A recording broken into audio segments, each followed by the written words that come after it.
Hey guys, it's Dr. Larry. This is Sunday, the beginning of the third week, day 15 of the challenge. How's it going? So what we're going to talk about today, we're going to do our check-in, which we always do every Sunday. Take your measurements, look in the mirror, take your pictures, etc. We're going to talk about how things are going.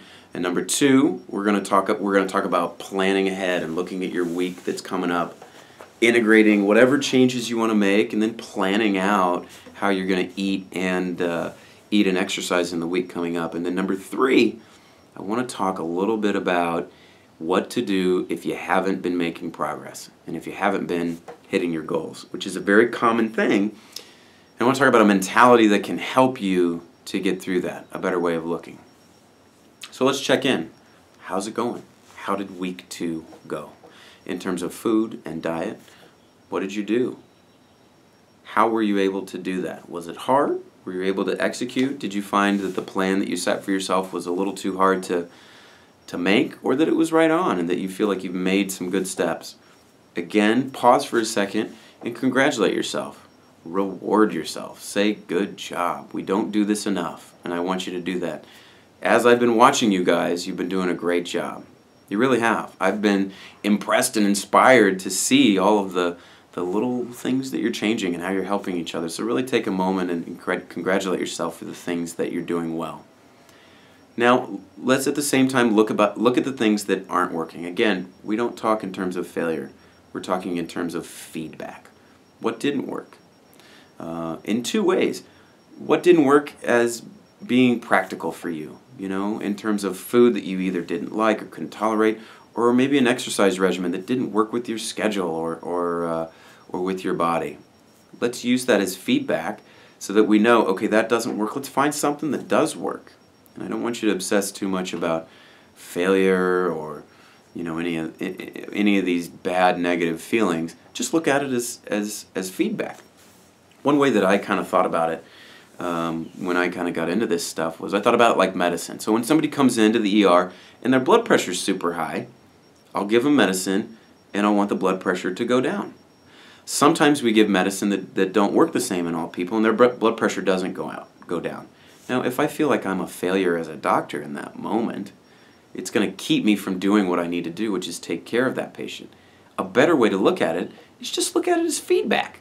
Okay, this pill or this IV medication didn't work to lower the blood pressure like I wanted. I need to try something else, or an increased dose, or try it again to get the effect that I want.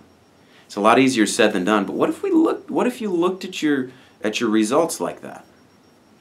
This has been 2 weeks, so by now, as you take these measurements, so again, you look in the mirror and see if you see some results. Maybe you ought to be able to see a little bit. Again, depending on where you are and depending on where you're at in your entire picture.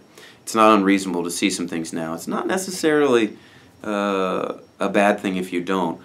But by 2 weeks, you ought to either be able to see something in the mirror, in your clothing size, in your belt, with your weight coming down and changing, and with fitness indicators improving, like how fast you can run a mile. Again, do all that stuff. Check in today. Write it down. Use your accountability person to review that stuff with you. If in 2 weeks you haven't seen improvement in any of that stuff, that's feedback we need to know. That means your plan probably isn't working. Now there's some exceptions, right? So when men in particular lift weights and start lifting weights really hard and eating more protein, they may actually gain weight initially because they're putting on muscle and burning fat. So you have to pay attention to that. That's why looking in the mirror and seeing, okay, let's say your weight goes up from 200 to 203 pounds. You're like, oh man, I'm gaining weight. But you look in the mirror and you're like, but I look more muscular. And then you check your waist, and your waist is actually down an inch or two. In that case, you know you're burning fat, right? Even though your weight's going up, you know that you're losing fat and you're gaining muscle. So that's why having all three of these indicators can be helpful. But by now, by 2 weeks, you should be seeing some results. So if you're not seeing the results you want, a pound or two by now, maybe you've lost 3 or 4 pounds, think about changing. What part of your plan diet, exercise, behavior.